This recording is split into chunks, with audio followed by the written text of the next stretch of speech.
Well, this is the contrast. We've moved into the other room in this flat, and what have we got? We've got the Battle of Britain, Spitfires, pictures of Spitfires, Hurricanes.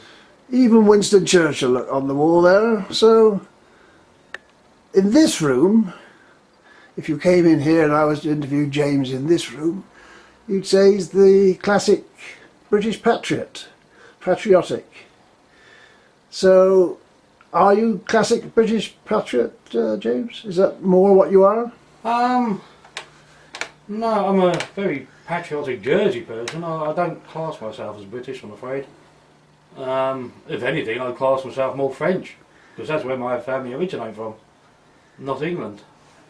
And as it is, as a Jerseyman, we don't have a queen, we have the Duke of Normandy, as you know.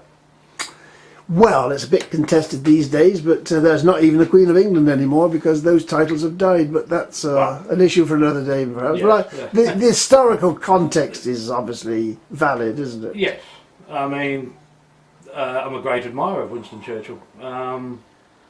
What he done, I mean, to stand up, and I know people call him all sorts of evil names as well in history, but if it was left to the previous incumbents, then maybe Hitler would have had appeasement.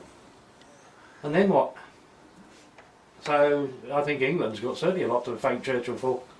I'm not so sure we have as an island, but again, that's an historical content that, you know, Jersey couldn't be defended.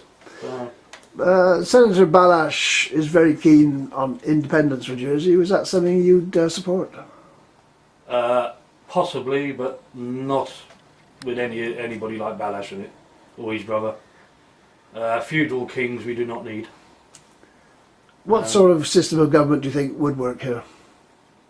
It has to be a party system. It has to be. There can't be. You can't just have again, reference back. You can't just have a group of elitists deciding this and that. And that what's happened this week so far in the States has made that we've not got a chief minister. We have now got a dictator, who now can put the fear of God up his ministers. If they don't say yes sir, no sir, he can sack them. And along go with the assistant ministers, and of course the usual block vote from the constables. Of course, that is unfortunately one of the symptoms of a party system, because if you have a prime minister who controls a cabinet and it's a party system, I mean the system they've got in the UK at the moment is somewhat unusual because it's two parties working together. But generally speaking, that's what they can do. They can sack their ministers, can't they? Yes, but then you've got opposition. There's no opposition here. Right. As I've said, any opposition you've seen, and you can read what's happened to them. And I'm sure Mike Higgins, it looks like he'll be next on the hit list, because he does speak out and does speak his mind, which he's got to be admired for. But now, how many are sitting there now thinking, well, if I say too much or say anything, I could be out of my ear?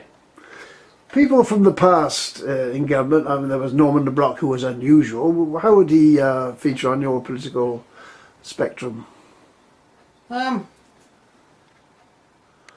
Quite high, because he had some marvellous ideas. But there would have been one I would have liked to have seen there, and I must admit, would have been old Emile. Yeah, Emile. Yeah. Emile Collins. He was again treated disgracefully by our government. And another one that was treated disgracefully was Paul Alphonse. Yes. Yes, indeed. For doing absolutely nothing wrong, to being treated like a second-rate criminal.